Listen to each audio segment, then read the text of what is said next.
ஒரு முறை இந்திரா காந்தி, இது நம்ம நாட்டில் மட்டும் இல்லைங்க, எல்லா நாட்டிலையும் இருக்குது. நம்மளுடைய பாரத பிரதமர், முதல் பெண் பிரதமர் இந்திரா காந்தி என்ன பண்ணுறாங்க, இஸ்ரேல் நாட்டுக்கு சுற்றுப்பயணம் போகிறாங்க. அங்கே ஒரு பிரதமர் இருக்காங்க, கோல்டா மேயர் அப்படின்னு சொல்லி. எல்லாம் வரவேற்கிறாங்க, உபசரிப்புகள் எல்லாம் ரொம்ப சிறப்பாக நடக்குது. அப்போ இந்திரா காந்தி ரொம்ப ஒரு விஷயம் ஆசைப்பட்டு கேட்குறாங்க. எங்கள் ஊரில் நிறைய ஜாதிகள் இருக்குது, மதங்கள் இருக்குது, ஒவ்வொன்றுக்கும் வழிபாட்டு முறைகள் நிறைய இருக்குது. இஸ்ரேலில் பொதுவாக ஒரே ஒரு விஷயம் தானே, இங்கே பெரும்பான்மையாக இருக்கக்கூடிய ஒரு வழிபாட்டு இடத்திற்கு என்னை கூப்பிட்டு போங்க, உங்களுடைய வழிபாடுகள் எப்படி நடக்குதுன்னு நான் தெரிஞ்சுக்கணும், என்னை கூப்பிட்டு போங்க அப்படிங்கிறாங்க. சரி, வேற வழி இல்லை, ஒரு நாட்டினுடைய பிரதமர் விருந்தாளியாக வந்திருக்காங்க. அப்போ இந்த நாட்டினுடைய பிரதமர் என்ன பண்ணணும், அவங்க கேட்குறத கட்டாயமாக செஞ்சு கொடுத்தே ஆகணும். அப்போ இவங்க என்ன யோசிக்கிறாங்க, சரி நம்ம கூட்டிகிட்டு போவோம் அப்படின்னு சொல்லி ஒரு இடம், அவங்களுடைய வழிபாட்டு முறை நடக்கக்கூடிய இடம், ஒரு சின்ன பால்கனி, ஒரு பால்கனி மாதிரி ஒரு சின்ன இடம், 2 பேத்துக்கு சேரு, கூட இந்த ரெஃப்ரெஷ்மெண்ட்டு, ஸ்நாக்ஸு இதெல்லாம் வச்சுருக்காங்க. இங்கிருந்து அங்கே வழிபாடு எங்கே நடக்குமோ அந்த இடத்த பார்த்தா தெரியுது, அவ்வளோதான்.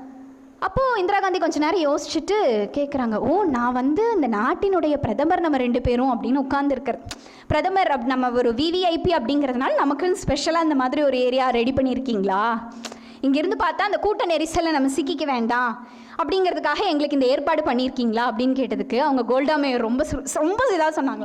இவங்க சும்மா ஒரு இன்னசென்ஸில் கேட்டிருக்காங்க, அவங்களுக்கு தெரியல, இதெல்லாம் ஒரு ஆர்வத்தில் கேட்டாங்க.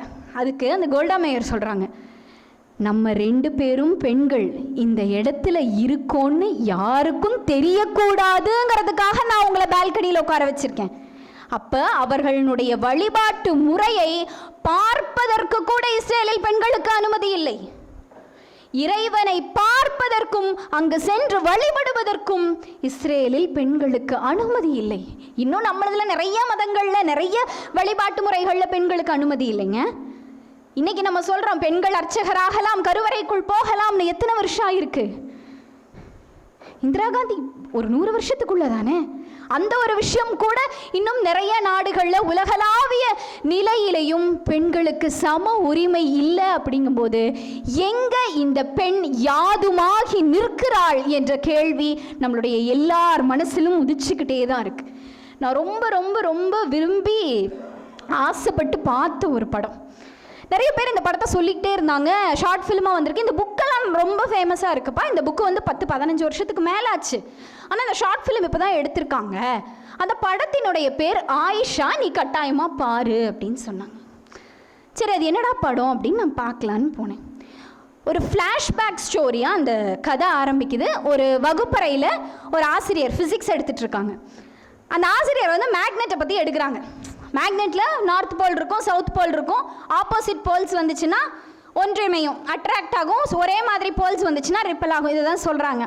சொல்லிட்டு இருக்கும்போது அந்த பள்ளி நல்ல கிராமத்தில் இருக்கக்கூடிய பள்ளி, பெருசாக கேள்விகளெல்லாம் கேட்க மாட்டாங்க. அந்த ஊரில் வயசுக்கு வந்தால் பிள்ளைகளை பள்ளிக்கு எடுப்புறது ரொம்ப கஷ்டம். அதையும் தாண்டி வந்துச்சுன்னா ஒரு 10வது முடிச்சா கல்யாணம் பண்ணி கொடுத்துர்லாங்க அப்படிங்கிற எண்ணத்தில் இருக்கக்கூடிய பெற்றோர்கள் நிறைந்த ஊரை தான் அங்கே இருக்கிற கிராமத்தில் இப்படி படிச்சுட்டு இருக்காங்க பிள்ளைங்க யாரும் கேள்வி கேட்க மாட்டாங்க.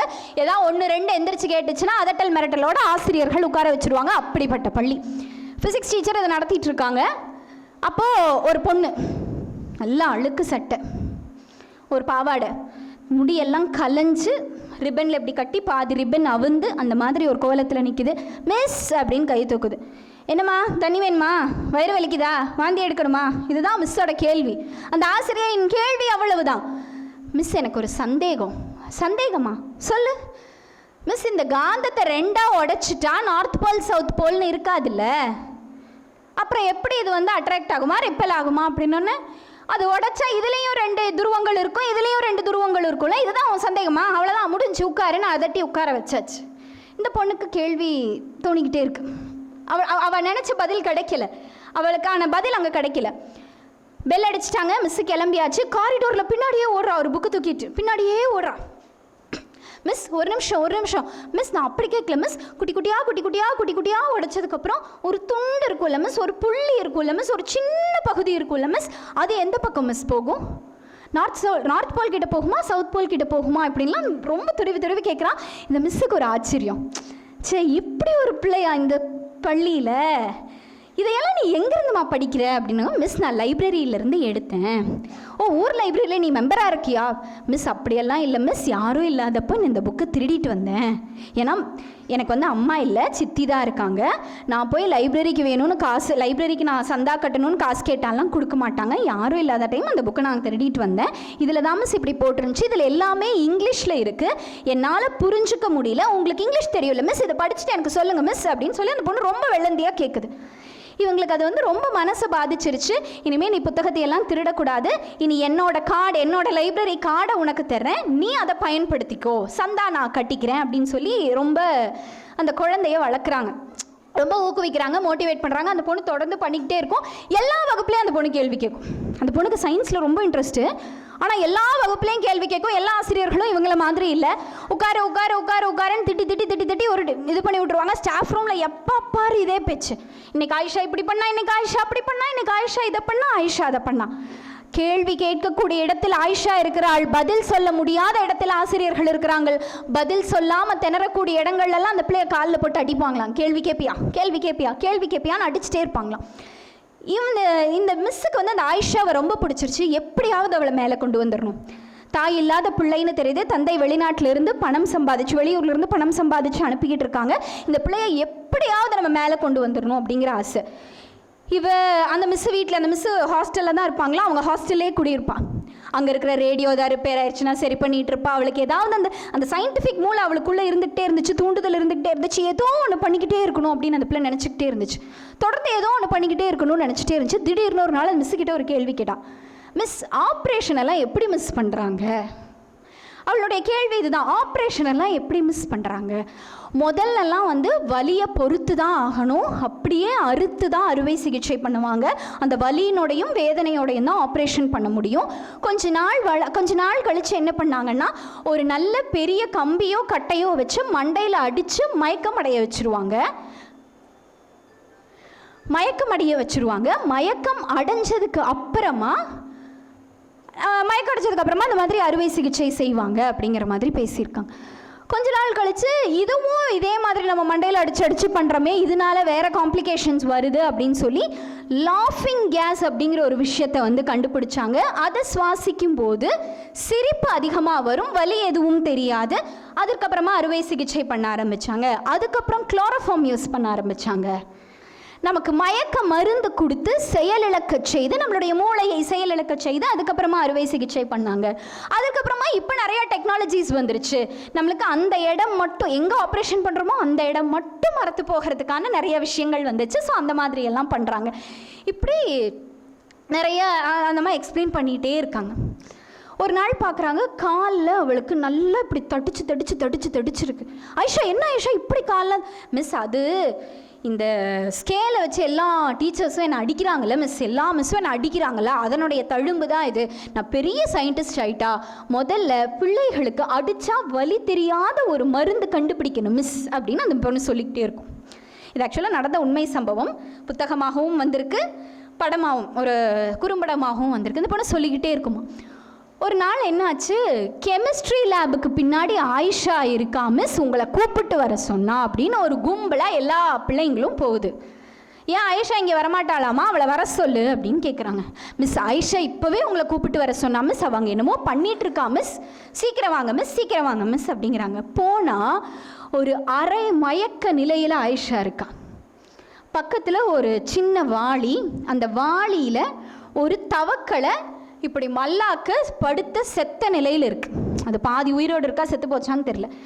இவ அப்படியே கண்ணை முழிக்கவே முடியாமல் முழிச்சு உதட்டில் எதையோ சாதிச்சு அந்த ஸ்மைலோட முகத்தில் ஒரு புன்னகையோட தெளிஞ்சு இப்படி நிற்கிறா. ஆயிஷா, என்ன பண்ண ஆயிஷா, ஏன் இப்படி இருக்க, என்ன பண்ண ஆயிஷா? அந்த மிஸ் பதறாங்க. மிஸ், என்னோட முதல் ஆராய்ச்சி சக்ஸஸ், என்னுடைய முதல் ஆராய்ச்சி சக்ஸஸ். என்னம்மா பண்ணேன் அப்படின்னா, நான் குளோரோஃபார்மை கெமிக்கல் லேப்லேருந்து எடுத்தேன். அதை நான் தவளைக்கு இன்ஜெக்ட் பண்ணேன். 2 மணி நேரம் ஆச்சு. நான் இதில் போட்டு அடித்தேன், தண்ணியில் போட்டேன், என்னென்னமோ பண்ணி பார்த்தேன். அந்த தவளைக்கிட்ட எந்த ஒரு அசைவும் தெரியல. அதனால அதே குளோரோஃபார்மை இந்த சிரஞ்சை வச்சு என்னுடைய உடம்புல நான் செலுத்திட்டேன் மிஸ். இந்த ஸ்கேலை வச்சு என்னை அடிங்க மிஸ், எனக்கு வலிக்காது அப்படின்னு சொல்கிறான். அவளுக்கு அந்த எவ்வளோ எடுக்கணும்னு அந்த ஃபார்முலேஷன் எல்லாம் தெரியாது, எவ்வளோ அளவு கொடுக்கணும்னு தெரியாது. எடுத்தா சிரஞ்சு எடுத்தா குத்துனா முடிஞ்சுது. மிஸ் அடி பாவி இப்படி பண்ணிட்டியே அப்படின்னு தூக்கிட்டு ஓடுறாங்க, ஹாஸ்பிட்டலுக்கு ஓடுறாங்க, ஹெல்ப் கேட்குறாங்க, யாராவது வருவீங்களா வாங்க வாங்கன்னு கத்துறாங்க. தூக்கிட்டு பள்ளி வாசலை தாண்டுவதற்குள் ஆயிஷா அதே இடத்துல மரணம் அடைந்து விட்டாள். குளோரோஃபார்மோட டோசேஜ் ஜாஸ்தி ஆயிடுச்சு, அவளுக்கு எப்படி போடுறதுன்னு தெரியல. உடம்பு ஃபுல்லாக பரவி அந்த பொண்ணு அதே இடத்துல செத்துட்டா. அந்த பொண்ணு சின்னதுலேருந்து மிஸ்ஸை பார்க்கும்போது இருந்து சொல்லிகிட்டே இருக்குங்க, மிஸ் நீங்கள் இந்த மாதிரி இங்கிலீஷ்லாம் படிச்சிருக்கீங்கல்ல, உங்களுக்கு சயின்ஸும் தெரியும்ல, நாங்கள்லாம் கிராமத்தில் தமிழ் மீடியத்தில் படிக்கக்கூடிய பசங்கள், எங்களுக்கு அறிவியல் கற்றுக்கணும்னு ஆசை இருக்குது, ஆனால் மொழி ஒரு பேரிகேடாக இருக்குது, அதனால நீங்கள் இந்த மாதிரியான புத்தகங்கள்லாம் தமிழில் மொழிபெயர்த்தீங்கன்னா எங்களுக்கு ரொம்ப வசதியாக இருக்கும்ல அப்படின்னு சொல்லுவாங்களாம். அந்த ஆயிஷா சொல்கிறத இந்த மிஸ் என்ன பண்ணியிருக்காங்க, ஒவ்வொரு நினைவு நாள்லையும் ஒவ்வொரு வருஷமும் ஒவ்வொரு ஆயிஷாவினுடைய ஒவ்வொரு நினைவினாகவும் ஒவ்வொரு புத்தகத்தை மொழிபெயர்ப்பாங்களாம். இது அவங்க மொழிபெயர்க்கிற புத்தகத்தில் முன்னுரை எழுதும்போது இது ஒரு ஃப்ளாஷ்பேக் ஸ்டோரியாக அந்த படம் சொல்லுது. இன்னும் ஒரே ஒரு ஆயிஷா தான் இருந்திருக்கிறாள், ஒரே ஒரு ஆயிஷா தான் இன்னைக்கு வரைக்கும் செத்துருக்கா. ஒவ்வொரு வகுப்பிலும் ஒவ்வொரு ஆயிஷாக்கள் இருக்கிறார்கள். அதை கண்டுபிடிக்க வேண்டியது ஆசிரியர்களின் பொறுப்பு மட்டுமல்ல, இந்த சமூகத்தின் பொறுப்பும் தான் சேர்த்து சொல்றான். அப்போ அந்த ஆயிஷாவி அப்படிங்கிற ஒரு பெண் சக்தி, அது போல் நான் முதல்ல இது கேட்கும், மிஸ் மேரி கியூரி அப்படி இந்த மேரி கோம் மாதிரியெல்லாம் வெளிநாட்டில் அறிவியல்லாம் அவ்வளோ ஆராய்ச்சி பண்ணி ரொம்ப சாதித்த பெண்கள்லாம் இருக்காங்கல்ல, ஏன் நம்ம நாட்டில் யாருமே இல்லை அப்படின்னு கேட்கும்போது அந்த மிஸ்ஸு சொல்லுவாங்களா, ஆயிஷா நீ அந்த மாதிரி ஒரு சயின்டிஸ்ட் ஆயிரு ஆயிஷா அப்படின்னு. ஆனால் அந்த மிஸ்ஸுக்கு அதே ஒரு வருத்தம், ஒரு சயின்டிஸ்ட்டை ஒரு அறிவியல் ஆய்வாளரை எதுவுமே இல்லாமல் நம்மளுடைய அலட்சியத்தினால் ஒரு சயின்டிஸ்ட்டை ஒரு ஆய்வாளரை ஒரு ஆராய்ச்சியாளரை நம்மளுடைய தேசம் தொலைச்சிருக்கு. இந்த மாதிரி எத்தனை ஆயிஷாக்களை நம்ம தொலைச்சிருக்கோம், எத்தனை ஆயிஷாக்கள் இன்னும் கண்டுபிடிக்க முடியாமல் இருக்கிறார்கள், இன்னும் எத்தனை ஆயிஷாக்கள் பேக் பெஞ்சில் பதுங்கி இருக்காங்க, நமக்கு தெரியாது இல்லையா? இத்தனை பெண் சக்தியும் நம்மிடம்தான் இருக்கிறது. பெண்கள்லாம் வேலைக்கு போகணும், சம்பாதி, அது மட்டும் வெற்றி கிடையாது, அவங்களுக்கான துறையில் எது செஞ்சாலும் வெற்றி தான். சாலுமரடா அப்படிங்கிற ஒரு கிராமம், அந்த பாட்டிக்கு பத்மஸ்ரீ விருது கொடுத்தாங்க. அந்த பாட்டி பேர் திம்மக்கா பாட்டி, தெரியும் இல்லையா? அந்த பாட்டிக்கு ரொம்ப வருஷமாக குழந்தைகள் பிள்ளை பாக்கியமே இல்லை. அந்த பாட்டி அதை அப்படியே விட்டுருச்சு. அந்த தாத்தாவும் பாட்டியும் என்ன பண்ணாங்கன்னா, அவங்களுக்கு ஆலமரங்களை வளர்ப்பது மட்டும்தான் அவங்களுடைய வேலை. டெய்லி போவாங்க, ஆலமரம் வைப்பாங்க, வளர்த்துவாங்க, பராமரிப்பாங்க, இதே தான் வேலை. கொஞ்ச நாள் கழிச்சு அந்த தாத்தாவும் செத்துட்டார். அப்போது அதுக்கப்புறம் தான் இவங்களுக்கு இந்த பத்மஸ்ரீ விருது கிடைக்குது. எவ்வளவோ மரங்கள் நட்டு அவங்களுக்கு அந்த பத்மஸ்ரீ விருது கிடைக்குது. அப்போ இந்த ப்ரெஸ் எல்லாம் போய் இன்டர்வியூ பண்ணுறாங்க, பாட்டி இவ்வளோ ஒரு விஷயம் சாதிச்சிருக்கீங்க, அது தள்ளாத 108 வயசில் இப்படி ஒரு விஷயத்தை சாதிச்சிருக்கீங்க பாட்டி, எங்களுக்கு ரொம்ப பெருமையாக இருக்குது, பத்மஸ்ரீ விருது உங்களுக்கு கொடுத்துருக்காங்க, ரொம்ப சந்தோஷமாக இருக்குது. ஆனால் பாட்டி உங்களுக்கு பிள்ளைகள்னு யாருமே இல்லையே பாட்டி, கணவனும் இல்லை பிள்ளைகளும் இல்லை, அப்படிங்கும்போது உங்களுக்கு யார் பாட்டி துணை அப்படின்னு கேட்கும்போது அந்த பாட்டி ரொம்ப சிரிச்சுக்கிட்டு சொல்லுதான். அந்த பாட்டி ஆக்சுவலாக பத்மஸ்ரீ வாங்க போனது இன்னும் நல்லா ஞாபகம் இருக்குது. நல்ல கருப்பாக இருக்கும் அந்த பாட்டி, குட்டையாக இருக்கும், பின்னாடி அந்த கொசுவும் வச்ச சுங்குடி சாரியை கட்டிட்டு அவ்வளோ ஒரு பெரிய பொட்டு வச்சுக்கிட்டு அழகாக வரும். அந்த பாட்டி சொல்லிச்சா, எனக்கு துணையா யாரும் இல்லையா, யாருப்பா சொன்னால்? பின்னாடி திரும்பி பார்த்துட்டு ஒரு மலர்ந்த புன்னகையோட, இதோ பார் நான் நட்டு வச்ச மரங்கள் இருக்காங்க பார்த்தியா, இவங்க தான் என்னுடைய பிள்ளைகள், இதோ என்னுடைய பிள்ளைகள், இத்தனை பேர் இருக்காங்க, உங்களுக்கு என்ன ஒரு பிள்ளை இருக்கும் 2 பிள்ளை இருக்கும், எனக்கு பார்த்தியா இத்தனை பிள்ளைகள்னு தன் இருக்கும் இடத்தில் இன்பத்தை உருவாக்கக்கூடிய அந்த திம்மக்கா பாட்டி யாதுமாகி நிற்கின்றாள், எல்லா இடத்திலையும் உயர்ந்து நிற்கின்றாள். அப்படிங்கிறது தான் முக்கியமான விஷயம். நம்மளுடைய எண்ணம் எங்கெங்க இருக்கு? நம்மளுடைய எண்ணம் எதில் இருக்கோ நம்ம அதில் வலிமையானவர்களாக வருவோமா? ஒரு ஆங்கிலத்தில் ஒரு பழமொழி இருக்கு, as you so so shawl you ரீப். எதை நீ விதைக்கிறாயோ அதையே அறுவடை செய்வாய்.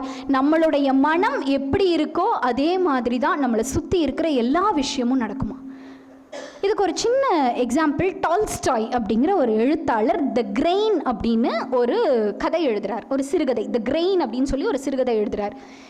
என்னன்னா, அந்த ஒரு கிராமத்தில் ஒரு சின்ன விவசாயம் பண்ணிகிட்ருக்க ஒரு ஆள் கண்ணில் இவ்வளோ பெருசாக மஞ்சள் கலரில் ஜொலிக்குது, மின்னுது, தங்க மாதிரி இருக்குது. ஒரு தங்க முட்டை இருந்தால் எப்படி இருக்கும்?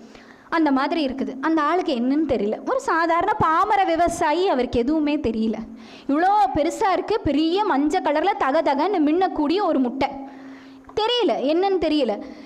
சரி இது என்ன பண்ணுறது, ஆனால் பார்த்தா நல்லா இருக்கு, ஏதோ காசு தேரும் போல் இருக்குது அப்படின்னு பக்கத்தில் இருக்க ஒரு கடையில் கொடுத்து சொற்ப பணம், அவருக்கு என்ன தேவையோ வாங்கிட்டாரு. அந்த கடைக்காரருக்கு அது என்னன்னு தெரியல.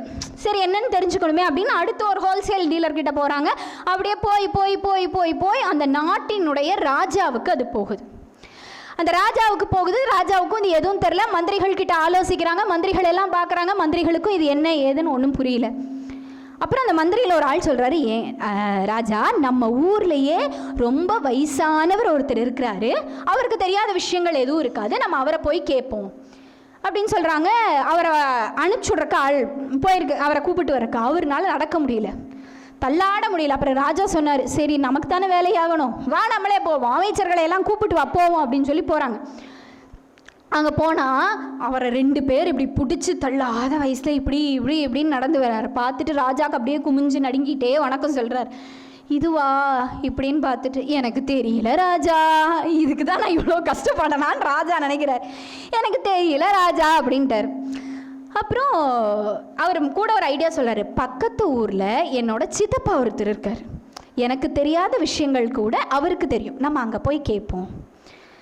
உடனே ராஜா, இவரே இப்படி, இனி இவங்க சித்தப்பா எப்படி இருப்பார், வாங்க போவோம் அப்படின்னு இங்கிருந்து போகிறாங்க. எல்லாம் குதிரையில் போகிறாங்க. அங்கே போனால் ஆள் திடகாத்திரமாக நல்லா 6 பேக் வச்சு, இதெல்லாம் நல்லா இவ்வளோ பெருசுக்கு இருக்குது, திடகாத்திரமாக நடந்து வராரு. சொல்லுங்கள், நான் உங்களுக்கு என்ன பண்ணணும்?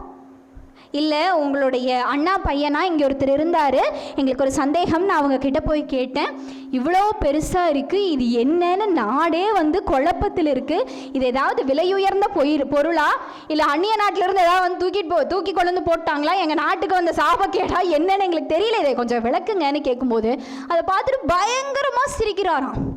பயங்கரமாக அந்த வயசானவர் சிரிக்கிறார். எதுக்கு சிரிக்கிறாருன்னே தெரியல. பதில சொல்லிட்டு சிரிங்க, எங்களுக்கே பயமாக இருக்குங்க போது, இதை கேட்குறக்கா இத்தனை பேர் அங்கிருந்து வந்தீங்க? நான் சின்னதாக இருக்கும்போது எங்கள் ஊரில் நெல்மணி இப்படித்தாங்க இருக்கும், இது ஒன்றுமே இல்லை, வெறும் நெல்மணி தான், வச்சுக்கோங்க அப்படின்ட்டு போயிட்டார். ராஜாவுக்கு ஒரே மனக்குழப்பம். நெல்மணி இப்படி இருக்கும், இது இவ்வளோ பெருசு முட்டை மாதிரி இருக்குது, நல்ல தங்க நெல் கலரில் இருக்குது, ஒத்துக்கிறேன், அந்த கலரில் இருக்குது, ஆனால் இவ்வளோ பெருசு ஒரு நெல் இருக்குமா அப்படின்னு யோசிக்கிறார். நீங்கள் நில்லுங்க, நீங்கள் என்னன்னு எங்களுக்கு சொல்லுங்கள் அப்படின்னு ரொம்ப கேட்கும்போது அவர் சொன்னார், நீங்கள் இவ்வளோ கேட்குறதுனால சொல்கிறேன், நாங்கள் சின்னதாக இருக்கும்போது பக்கத்து நிலத்தில் என்ன விதைச்சிருக்காங்க, அவனுக்கு எவ்வளோ வெள்ளாமல் வருது, அவன் வீட்டில் என்ன நடக்குது, இந்த நாட்டில் இதை பற்றி எல்லாம் எங்களுக்கு எந்த கவலையும் இல்லை. நாங்கள் என்ன விதைக்கிறோம், நாங்கள் என்ன அறுவடை பண்ணுறோம், எங்களோடதில் எப்படி இருக்குது, எங்கள் குடும்பம் நல்லா இருக்கா, இல்லாதவங்களுக்கு நாங்கள் ஏதாவது கொடுக்குறோமா, எங்கள் மனசு பெருசாக இருந்துச்சு, நெல்மணியும் பெருசாக இருந்துச்சு. இன்னைக்கு மனிதர்களுடைய மனம் சுருங்கி விட்டது, அதனால் நெல்மணியினுடைய அளவும் சுருங்கி விட்டது அப்படின்னு அந்த கதை முடியுது. நம்மளுடைய மனசு எப்படி இருக்கோ அதே மாதிரி தான் நமக்கு கிடைக்கிறதும் அப்படி இருக்கும். நான் ஆல் இண்டியா ரேடியோவில் வேலை செய்கிறேன், நைட் ஷிஃப்ட் டியூட்டிஸ் எல்லாம் நிறைய வரும். அப்போ நைட் ஷிஃப்ட் வைக்கும்போது என் கூட ஒருத்தர் வேலை செஞ்சிட்ருக்கார். அவர் அப்போ தான் ஃபஸ்ட்டு நைட் ஷிஃப்ட் வரவர். நைட் ஷிஃப்ட்டில் 12 மணி 12:30 மணிக்கு முடியும், போகணும். அவர் பெரியநாயக்கன்பாளையம் போகணும். அவர் வந்து இவ்வளோ லேட் ஆகும்னு தெரியும், ஆனால் பஸ் இருக்கும், பஸ்ஸில் போய்க்கலாம் அப்படிங்கிற எண்ணத்தில் விட்டுட்டார். அங்கே போய் எங்களோட ஆஃபீஸ் ராமநாதபுரத்தில் இருக்குது. ஒலம்பஸ் பஸ் ஸ்டாப்பில் போய் நிற்கிறாரு. பஸ் ஸ்டாப்பில் நின்றுட்டு சரி நம்மளுக்கு ஏதாவது ஒரு பஸ்ஸு கிடச்சிதுன்னா டவுனாலோ காந்திபுரமோ போயிட்டா அங்கேருந்து நம்ம மாற்றி பெரியநாயக்கன்பாளையம் போய்க்கலாம் அப்படிங்கிற ஒரு எண்ணத்தில் நிற்கிறாரு. 12:30 மணி ஆச்சு. பஸ் ஸ்டாப்பில் வந்து நின்னாச்சு. 1 மணி 1:30 2 2:30 மணி ஆயிடுச்சு. ஒரு காக்கா இல்லை, பஸ்ஸுன்னு இல்லை, எந்த வண்டி வாகனமும் அந்த பக்கம் போகலை. இவருக்கு பயம். ஆனால் இருந்தாலும் அந்த நடு ராத்திரியில் 2 மணி நேரம் 2:30 மணி நேரம் யாருமே இல்லை, பஸ் ஸ்டாண்டில் நிற்கிறோன்னா யாருக்காக இருந்தாலும் கொஞ்சம் கருக்குன்னு அந்த எண்ணம் இருக்கும். இவர் வந்து ஒரு பள்ளி ஆசிரியராக இருக்கார், அடுத்த நாள் ஸ்கூலுக்கு வேறு போகணும், என்ன பண்ணுறதுன்னு தெரில. யோசிச்சுக்கிட்டே உட்காந்துட்டு இருக்காரு. கடவுளே நீ விட்ட வழி தான் அப்படின்ட்டு உட்காந்துருக்காரு. அந்த வழியில் ஒரு எக்ஸலில் ஒருத்தர் வராரு. ஒரு 40 வயது மதிக்கத்தக்க ஒரு இளைஞர், 40-45 வயசே இருக்கும். எங்கப்பா போகணும், இந்நேரத்தில் இங்கே என்ன பண்ணுறீங்க அப்படின்னு கேட்கும்போது, ஐயா நான் இந்த மாதிரி ஆல் இண்டியா ரேடியோவில் வேலை செய்கிறேன், நைட் ஷிஃப்ட் வந்தேன், ஏதாவது பஸ் இருக்கும்னு நினச்சி வந்தேன், ஆனால் ஒரு பஸ்ஸையும் காணோம். சரி நீங்கள் இப்போ எங்கே போகணும் அப்படின்னா, என்னை நீங்கள் போகிற வழி எங்கேனாலும் சரி, காந்திபுரமோ டவுனாலோ உக்கடமோ, நீங்கள் போகிற வழியில் என்னை இறக்கி விட்ருங்க, அங்கேருந்து நான் பஸ்ஸு பிடிச்சி மாற்றி போய்க்கிறேன் அப்படின்னு அவர் சொல்கிறாரு. சரி வாங்க அப்படின்னு கூப்பிட்டு போகிறாரு. அவருக்கு அது ஒன்றும் இல்லை, போகிற வழியில் ஒருத்தவங்களை ட்ராப் பண்ணுறோம் அவ்வளோதானே. வரும்போது பேசிக்கிட்டே வராங்க, என்ன பண்ணுறீங்க என்ன அப்படின்னு.